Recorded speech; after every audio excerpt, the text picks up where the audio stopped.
House of 1,000 curves. We got structural steel being dropped. This is about to be a giant endeavor. We got to support the existing house while we get multiple massive steel beams in here. We got auto iron on site. Andrew, our project manager's here, and we are just going to talk about how all of this is going to work in conjunction together. Come on.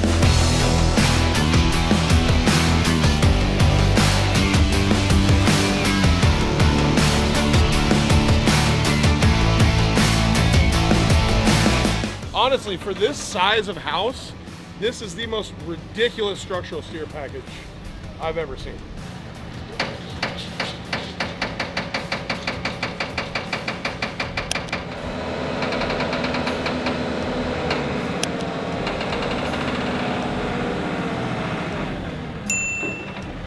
We got Ryan Otto of Auto Iron out here.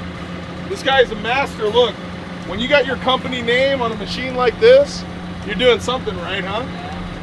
So, dude, what do we got here? This steel is insane. Yeah, I've got a bunch of over-engineered steel for this House of 1,000 curves. So.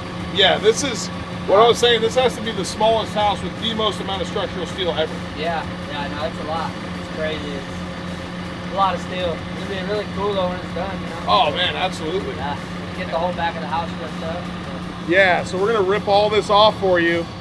And you're just gonna come in and it's like Tetris, huh? Yeah, something like that. Are you gonna be operating it all and putting it all in there? Yeah, we'll be running all of it.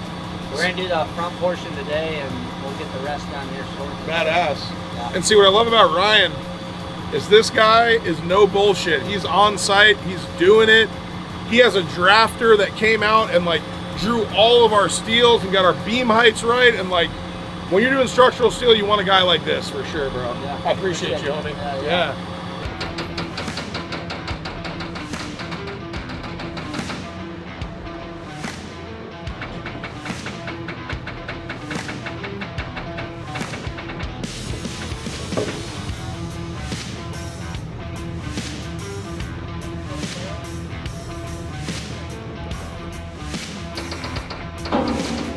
Okay, so what this is for, this is really cool.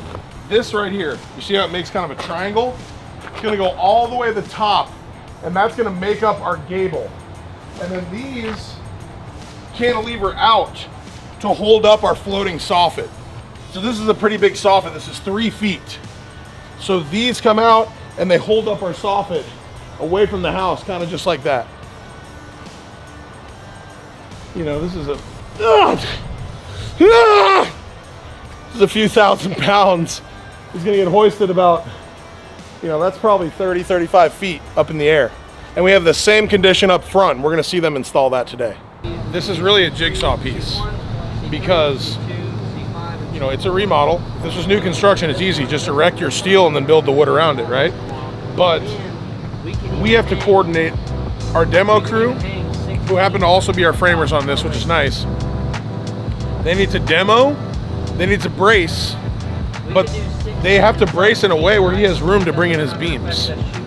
So then he can bring in steel, then we can build more wood on that, right? So it's just like this Tetris of us going first, them coming in, them doing what they need to do, and then us doing what we need to do, also while the house stands and it's not ideally falling down.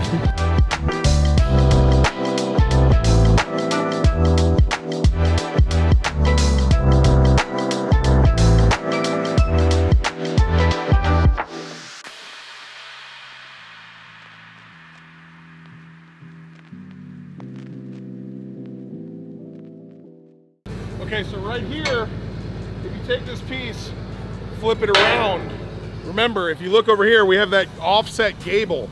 So you notice that this side is much longer, and then that's the short side. So look over there, that far side is that short side, and here's the long side. And then all of that steel is the cantilever so that our soffit can hang out longer.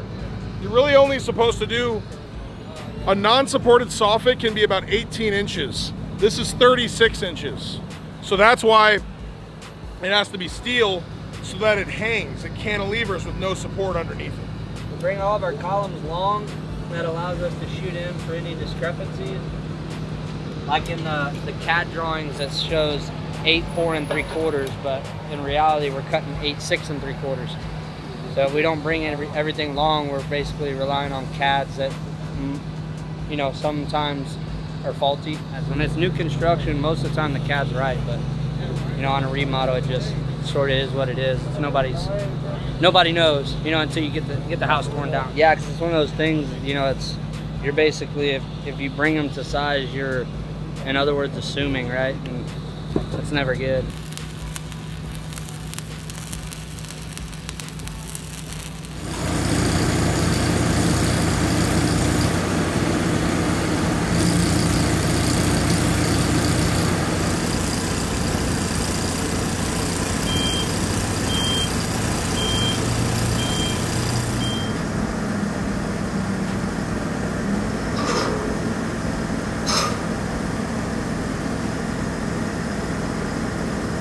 All right, y'all. So we've made tons of progress. We started erecting steel. We got all of our beams dropped off. We demoed the whole back of the house, 2 different decks, all of the roof overhang, the soffit, all the way to the top. We ripped all that off to get our steel on this house. That was 2 weeks ago. Now, this is extremely frustrating, but it's just part of the process. What happened was the structural engineer took a measurement from the as-built survey that ended up being 3 inches off from the dimensions side to side on this house. All of our steel was made to those dimensions. It was 3 inches longer. So what we had to do is we had to extend our foundation back here on both sides, about 1.5 inches on each side. It might not seem like a big deal, but this is about 20,000 pounds of steel that's going to be up in the air. When you're moving that just inches in different directions, so many different calculations have to come into play. Do we cut the steel? Do we just make it wider? You know, there's all these different paths, right? Now, when you get into these situations, it's like, who's at fault? Are they really at fault? It's a remodel. It's kind of tough. I mean, you know, we measure all this stuff and then you get the beams out here and you're just inches off, and that's just a domino effect that can derail a whole project, right? So what happens is we have to talk to our client, then we have to talk to the architect, we have to talk to the structural engineer, we have to coordinate with our steel fabricator, and all of these pieces have to work in unison. It's like a never-ending game of telephone. And honestly, I think this is just a good time to really look at like why construction can take so long sometimes, because nothing is one-dimensional. There's nothing that you can do that won't have a domino effect on all of the stages, really before and after what you're doing. So you have to think so many moves ahead, but you also have to execute right now, right? Because the good news is we've got it all figured out. We've expanded this slab. We know exactly what we're gonna do. On Monday, we're gonna start back up. We'll get this steel up fast, and then we'll have the framework of everything else we need to do. Then we can hurry up, get the next steps done. But what's gonna happen? There's gonna be another obstacle. Maybe it'll come when it's time to run our AC ducts, and all these massive steel beams are gonna give us tons of trouble, and then we're gonna have to troubleshoot on how to deal with that. You know, maybe it's gonna be with electric or framing or what have you. But the key here is just expect the unexpected. When you stay so rigid and you just put all this pressure on yourself to meet some sort of a deadline, or, you know, just do things with as little mistakes as possible, it can actually make you mess up worse and take longer.